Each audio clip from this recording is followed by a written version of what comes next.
तो दोस्तों स्वागत है आप सभी का आपके अपने क्रिएटिव आर्ट चैनल में।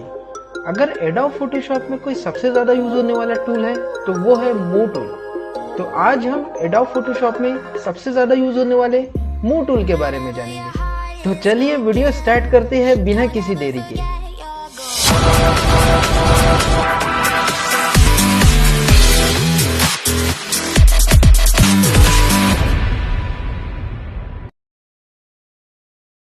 पहले हम फाइल में जाके कोई फोटो ओपन कर लेते हैं और मूव टूल सेलेक्ट करके इस फोटो पर क्लिक करते हैं तो कोई भी एक्शन नहीं हो रहा है। जैसे ही ड्रैग करते हैं तो मैसेज पॉपअप आता है, the currently selected layer is a background layer. जो भी या जिस लेयर पर आपने क्लिक या ड्रैग किया है वो लेयर आपकी बैकग्राउंड लेयर है। तो आप इसे नॉर्मल लेयर बनाना चाहते हैं तो आप इस पर क्लिक कीजिए।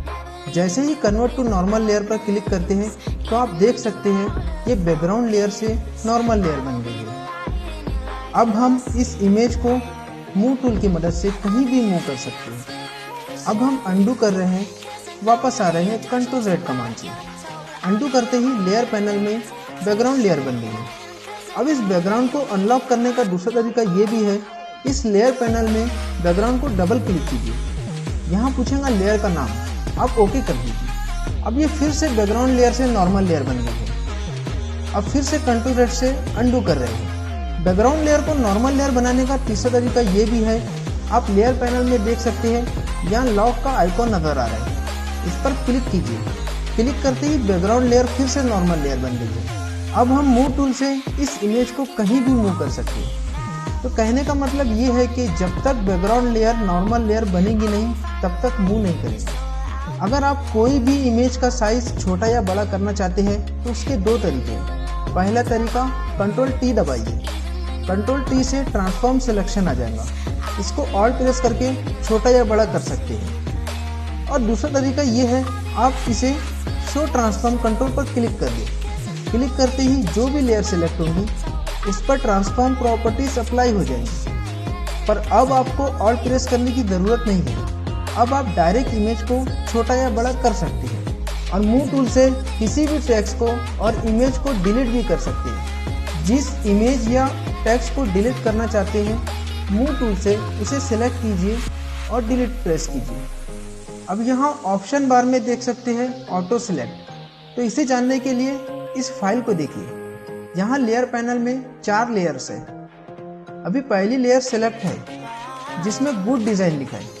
तो ऑटो सिलेक्ट का काम ये है, अगर आप कोई दूसरी लेयर को कहीं और प्लेस करना चाहते हैं तो ऑटो सिलेक्ट को ऑन कीजिए और यहाँ मूव टूल से डायरेक्ट उस टेक्स्ट को सिलेक्ट कीजिए।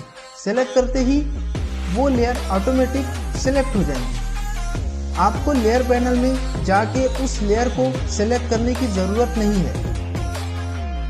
अब आप कहीं भी प्लेस कर सकते हो। तो मूव टूल का यही काम है, आप डायरेक्ट किसी भी फोटो या टेक्स्ट को डायरेक्ट ऑटो सिलेक्ट ऑन करके मूव कर सकते हैं। अगर आप चाहते हो सभी लेयर को एक साथ दूसरी जगह मूव कर सकूं तो लेयर पैनल में शिफ्ट प्रेस करके उन सभी लेयर को सिलेक्ट कीजिए और Ctrl+G से ग्रुप कीजिए। अब ये ऊपर ऑप्शन बार में लेयर पर क्लिक करके ग्रुप कीजिए। उसके बाद आप मूव टूल से जब भी टेक्स्ट पर ड्रैग करोगे तो ये सभी लेयर मूव होंगी क्योंकि ये ग्रुप है।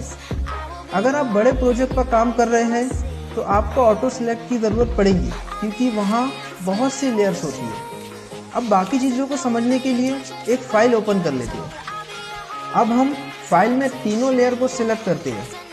सिलेक्ट करने के बाद हम इन ऑप्शन को देखते हैं, लेफ़्ट अलाइन करते हैं। लेफ़्ट अलाइन करते ही तीनों लेयर लेफ़्ट अलाइन में एक दूसरे के ऊपर आ जाती है। अब मैं Ctrl+Z कर रहा हूँ और आप सेंटर अलाइन करते हैं तो सभी इमेज सेंटर में आ जाती है और राइट अलाइन करते हैं तो तीनों इमेज राइट की साइड में इस तरफ से अलाइन हो जाती है। और उसी तरह यहाँ टॉप अलाइन करते हैं तो सभी इमेज टॉप में अलाइन हो जाती है।